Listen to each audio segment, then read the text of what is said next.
प्यारे साथियों, स्वागत है आप सभी का आपके अपने परिवार फिट आईटीआई पर।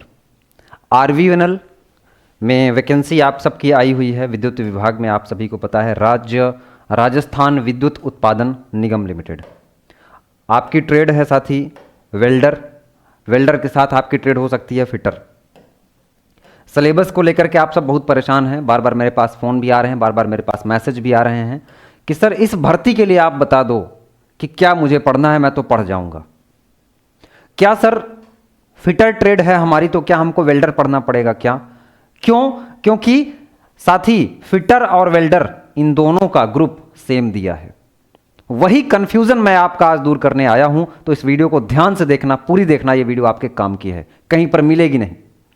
देखो, सबसे पहली बात तो ये वीडियो बनाते हुए मुझे जरा सा दुख भी हो रहा है, क्योंकि वैकेंसी नाम मात्र की है और इतने दिनों बाद वैकेंसी आई है। लेकिन थोड़ी सी इस बात की खुशी है कि इस वैकेंसी में साथी फिटर और वेल्डर को भी मौका दिया गया है, और खास करके वेल्डर को। तो अगर आपकी ट्रेड वेल्डर है और फिटर है, तो आप सभी को राजस्थान विद्युत उत्पादन निगम लिमिटेड में जाने का बेहतरीन मौका है, और ऐसा मौका ना पीछे कभी आया है ना आगे कभी आएगा। तो बिल्कुल ध्यान से इस वीडियो को देखिएगा, है ना। किसके कितने प्रश्न पूछे जाएंगे, फिटर वालों से प्रश्न बनेंगे या वेल्डर वालों से बनेंगे, क्या है फिटर और वेल्डर ग्रुप, इस पूरे मसले को आज हम समझेंगे। ध्यान से देखिएगा। जो आपकी वैकेंसी निकाली साहब राजस्थान विद्युत उत्पादन निगम लिमिटेड ने, उसमें उसने बताया कि भाई यहां पर ग्रुप बनेगा टेक्नीशियन ग्रेड 3 आईटीआई। यहां पर आप देखेंगे ग्रुप 1, ग्रुप 2, ग्रुप 3 और ग्रुप 4। 4 ग्रुप में साथी, 4 ग्रुप में मेरे दोस्त वैकेंसी निकाली गई। आप यहां पर देखेंगे ग्रुप 1 में जो वैकेंसी निकाली, यहां पर इलेक्ट्रीशियन, पावर इलेक्ट्रीशियन और वायरमैन, इन तीनों को एक साथ कंबाइंड कर दिया। अब परेशानी क्या है मेरे दोस्त, परेशानी क्या है, समस्या क्या है बच्चे के मन में कि सर ग्रुप 3 हो गया, ग्रुप 4 हो गया। हम ग्रुप 4 की सिर्फ बात करेंगे। सर इसमें वेल्डर, गैस एंड इलेक्ट्रिक दिया है और ऑब्लिक करके फिटर भी दिया है। फिर एग्जामिनेशन पैटर्न पर पहुंचते हैं साथी। एग्जामिनेशन पैटर्न पर आप पहुंचोगे तो यहां पर सिर्फ इतना बताया इसने कि टेक्निकल नॉलेज से and skill based syllabus prescribe for concern group.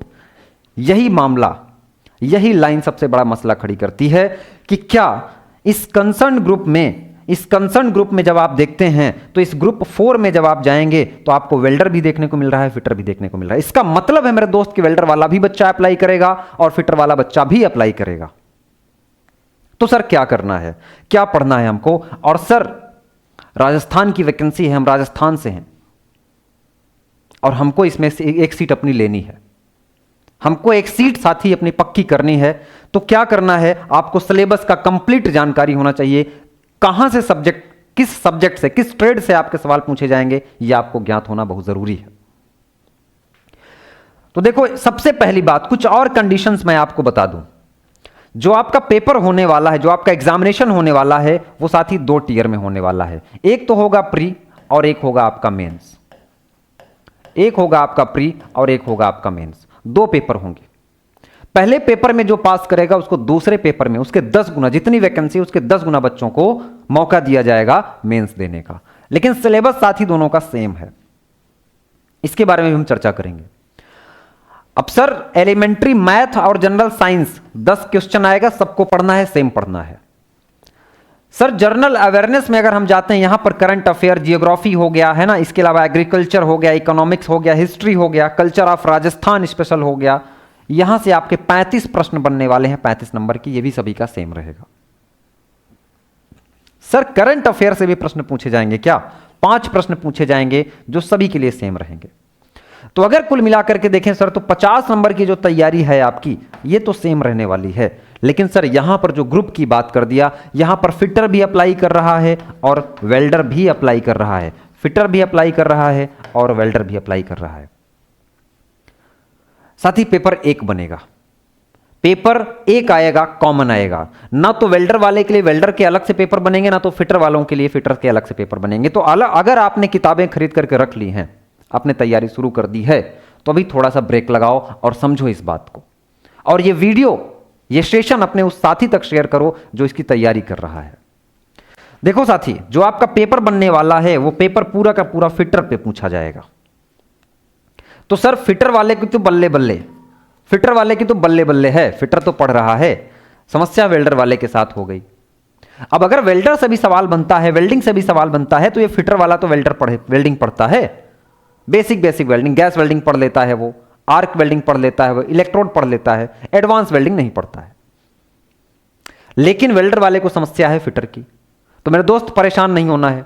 अभी आपका भाई खड़ा है, छोटा भाई, बड़ा भाई, जो भी मानते हो, लगातार वेल्डर और फिटर के लिए पिछले 3 वर्षों से मैं लगातार काम कर रहा हूं और दोस्त निराश नहीं होने दूंगा, इस बात का बिल्कुल मैं आपसे भरोसा दिलाता हूं और वादा करता हूं। तो देखो आपको क्या करना है, आपको फिटर का सिलेबस पढ़ना है और किन किन चैप्टर पर आपको फोकस करना है, क्या करना है। वेल्डर है सर, फिटर पे जंप कर रहे हैं, कुछ नहीं पता है, कुछ आइडिया नहीं क्या पढ़ना है, मैं बताऊंगा क्या पढ़ना है। अभी आपका भाई खड़ा है, वो बताएगा क्या पढ़ना है और बस उतना पढ़ के चले जाना, काम हो जाएगा। ठीक है, तो ये वेल्डर वाले जो भी साथी हैं वो भी फिटर को पढ़ेंगे और फिटर वाले जो हैं वो फिटर को ही पढ़ेंगे, वेल्डर वाला बुक खरीद करके नहीं पढ़ेंगे। इस बात का आपको ध्यान रखना है। इसके बाद साथी फिर आपका होगा मेंस। जितनी वैकेंसी उसके 10 गुना बच्चे बुलाए जाएंगे मेंस देने के लिए। सिलेबस सेम रहने वाला है, अंतर क्या होगा साथी, 150 नंबर का हो जाएगा। अब देखो यहां पर आप देखोगे तो ये 50 नंबर का ही रहेगा, लेकिन ये हो जाएगा साथी 100 नंबर का।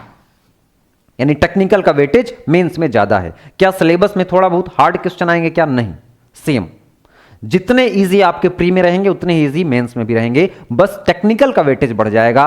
आरवीएनएल ये जानना चाह रहा है, ये चेक करना चाह रहा है कि आपको टेक्निकल एबिलिटी के बारे में कितनी जानकारी है। तो यहां पर भी फिर से फिटर वाले दोस्त बाजी मारेंगे, और वेल्डर वाले को फिर फिटर पढ़ना पड़ेगा। तो प्री की तैयारी जो आप करोगे वही मेंस की भी तैयारी होगी। ठीक है, आशा करता हूं कि ये क्लियर हो गया होगा। आप चैप्टर, कौन कौन सा चैप्टर पढ़ना है, अगर इसकी वीडियो देखना चाहते हो तो नीचे कमेंट कर देना। और दोस्त तैयारी में लग जाओ, पढ़ाई अभी से शुरू कर दो। एक मैं आपको छोटी सी टिप्स देना चाहूंगा, इसका एग्जाम करा रही है आईबीपीएस। कौन करा रही है, आईबीपीएस। और आईबीपीएस जितने भी एग्जाम कराई है, मैं वेल्डर फिटर 3 साल से देख रहा हूं लगातार। इसरो मैंने पढ़ाया, डीआरडीओ मैंने पढ़ाया, बार्क मैंने पढ़ाया, अलग अलग वैकेंसीज के लिए मैं पढ़ा रहा हूं टेक्निकल में। और आईबीपीएस जब भी आपका एग्जामिनेशन लेती है तो आपके निमी को एकदम टच करते हुए चलती है।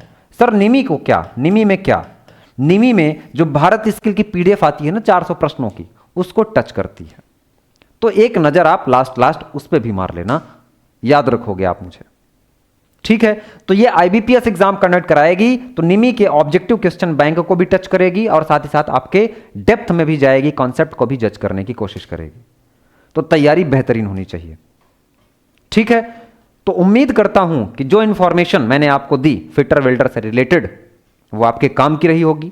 चैनल पे साथ ही नए हो तो चैनल को सब्सक्राइब कर दो। इसके डिटेल चैप्टर, क्या क्या चैप्टर पढ़ना है, कैसे पढ़ना है, पूरी रणनीति के साथ मैं आपके सामने फिर से हाजिर होऊंगा। तो बेल आइकन को प्रेस कर दीजिएगा साथी। ठीक है, बाकी इस वीडियो में इतना ही। मिलते हैं आपसे अगली वीडियो में, अगले इंफॉर्मेशन में, सिलेबस के साथ। तब तक के लिए धन्यवाद।